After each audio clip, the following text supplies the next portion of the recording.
हम अपने अधिकार मांगते हैं।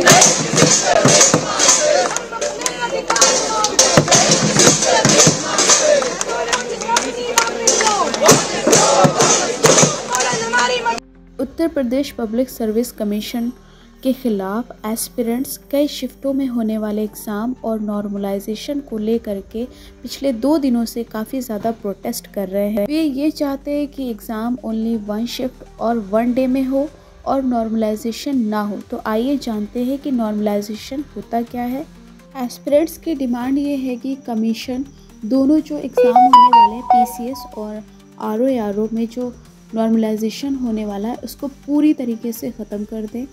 जानकारी के अनुसार जब एक से ज़्यादा शिफ्ट में अगर एग्ज़ाम होता है तो ऐसी कंडीशन में जो एग्ज़ाम करा रही है जो भी कमीशन या जो भी संस्था वो नॉर्मलाइजेशन करा करके जितने भी स्टूडेंट हैं उनके मार्क्स को समान कर दिया जाता है। कई बार ऐसा भी होता है कि अगर एक से ज़्यादा शिफ्ट में अगर एग्ज़ाम होता है तो ऐसे में जो पहली शिफ्ट में अगर मान लीजिए पेपर आता है और वो इजी है तो एस्पिरेंट्स उसमें ज़्यादा क्वेश्चन को अटेम्प्ट कर लेंगे और वहीं दूसरी शिफ्ट में जो पेपर आया है वो उससे पहले वाली शिफ्ट में जो पेपर हुआ है उससे ज़्यादा उसमें टफ क्वेश्चन आ गए तो ऐसे में एस्पिरेंट्स वहाँ पे कम क्वेश्चन अटेम्प्ट करेंगे। इसके साथ ही जितनी भी शिफ्ट में अगर एग्ज़ाम हुआ है तो उन जितनी भी शिफ्ट है उनके आधार पर नॉर्मलाइजेशन किया जाता है। नॉर्मलाइजेशन को इस तरह से भी समझा जा सकता है कि जैसे 7 और 8 दिसंबर को एग्ज़ाम होना है तो 7 तारीख को जो एग्ज़ाम देने जो बच्चे जाएंगे वो क्वेश्चन पेपर में 150 में से मान लीजिए उनको 110 आता है और दूसरे दिन वो 8 दिसंबर को जब एग्ज़ाम में बैठेंगे तो उनके टोटल 150 में से 100 ही नंबर आते हैं। ऐसे में जो कमीशन है वो क्वेश्चन पेपर के कठिन और समान का जो निर्धारण है वो अभ्यर्थियों जितने भी एस्पिरेंट हैं उनके एवरेज नंबर के आधार पर करता है और जो दोनों दिनों की एग्ज़ाम हुए हैं उनके आधार पर सभी छात्रों का जितना भी नॉर्मलाइज करके 105 के आसपास कर दिया जाता है। ऐसे में जहां दूसरे दिन की परीक्षा जो हुई है उसमें जो एस्पिरेंट्स हैं उनका कुछ नंबर बढ़ जाता है जबकि पहले दिन जो एग्ज़ाम दिए हैं उनका नंबर घट जाता है।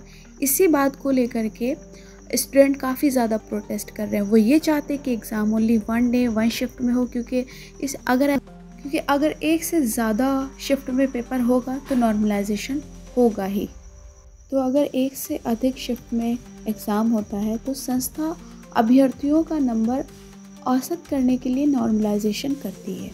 Uttar Pradesh public service commission से पहले और भी जो एग्ज़ाम होते हैं जैसे कि एसएससी, पुलिस भर्ती परीक्षा, रेलवे भर्ती बोर्ड, एनटीए समेत कई एग्ज़ाम, ये सब एग्ज़ाम भी एक से ज़्यादा शिफ्ट में होता है जिसके बाद उनके अंकों को नॉर्मलाइजेशन किया जाता है। जबकि Uttar Pradesh public service commission में नॉर्मलाइजेशन को लेकर के क्या नियम अपनाए गए हैं ये अभी तक तय नहीं हुए, लेकिन सामान्य तौर पर इन्हीं नियमों को अपनाया जा सकता है। इसी वजह से जो Uttar Pradesh public service commission के द्वारा पीसीएस और आरओ जो कि इतनी बड़ी एग्ज़ाम है किसी भी स्टेट की, उसमें स्टूडेंट नॉर्मलाइजेशन नहीं चाहते हैं क्योंकि अगर ऐसा होता है तो स्टूडेंट का काफ़ी ज़्यादा नुकसान हो जाएगा। वो ये चाहते हैं कि बस exam only 1 day 1 shift without normalisation हो। वहीं कमीशन कह रहा है कि उनके पास इतने ज़्यादा सेंटर अवेलेबल नहीं है, अगर वो चाहे तो ऐसा करा सकते हैं। उत्तर प्रदेश कोई एक छोटा सा राज्य नहीं है, इसमें करीब 75 ज़िले हैं और इन 75 ज़िलों में कई सारे गवर्नमेंट स्कूल कॉलेजेस अवेलेबल हैं। कमीशन चाहे तो उनमें सेंटर दे सकता है और कड़ी से कड़ी निगरानी कर सकता है कि ऐसी समस्या जो कि आरओ का जो 11 फरवरी को एग्ज़ाम हुआ था, पेपर लीक हो गया था, वैसी सिचुएशन ना हो दोबारा से।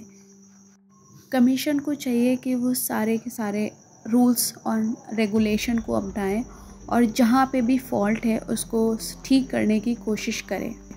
प्रोटेस्ट का आज तीसरा दिन हो गया। कई सारे स्टूडेंट अपनी पढ़ाई छोड़ करके कमीशन के सामने बैठे हैं, लेकिन कमीशन को और गवर्नमेंट को कुछ भी समझ में नहीं आ रहा है।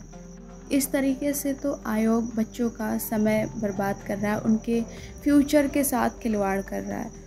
कमीशन को चाहिए कि स्टूडेंट की डिमांड को मान लेना चाहिए और ओनली 1 डे 1 शिफ्ट में पेपर कराया जा सकता है। कोई छोटा एग्ज़ाम है, इतना बड़ा एग्ज़ाम है और इसमें नॉर्मलाइजेशन होना मेरे हिसाब से तो बिल्कुल भी ठीक नहीं है। अभी तक तो प्रोटेस्ट काफ़ी ज़्यादा पीसफुल है, लेकिन हो सकता है ये आगे चल के बहुत बड़ा बन भी सकता है। तो इसलिए गवर्नमेंट को चाहिए और कमीशन को चाहिए कि उनकी एटलीस्ट बातों को सुने तो समझे। तो अभी तक 3 दिन हो गए और किसी ने भी उस पर कुछ भी करने की कोशिश नहीं की। एटलीस्ट एक नोटिस ही निकाल देनी चाहिए थी। किस तरह से बच्चे अपने घरों से दूर बाहर बैठे हुए हैं, सिर्फ उनकी डिमांड क्या है कि वो ये चाह रहे कि पेपर 1 दिन में हो। क्या पेपर 1 दिन में नहीं कराया जा सकता? बिल्कुल कराया जा सकता है। कराने की कोशिश की जाए तो बिल्कुल कराया जा सकता है। अभी नेक्स्ट ईयर कुंभ है या फिर इलेक्शन होता है, तो उसमें जब सारी सुविधाएं अवेलेबल हो जाती हैं तो स्टूडेंट हैं, वो हमारी कंट्री का, हमारे स्टेट का फ्यूचर हैं, तो उनके लिए ऐसा क्यों नहीं।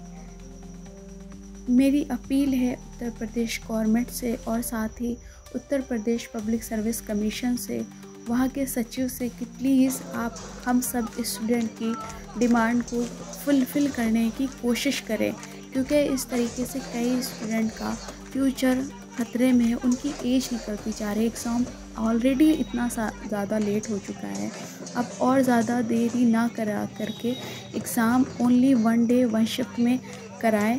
जय हिंद, जय भारत।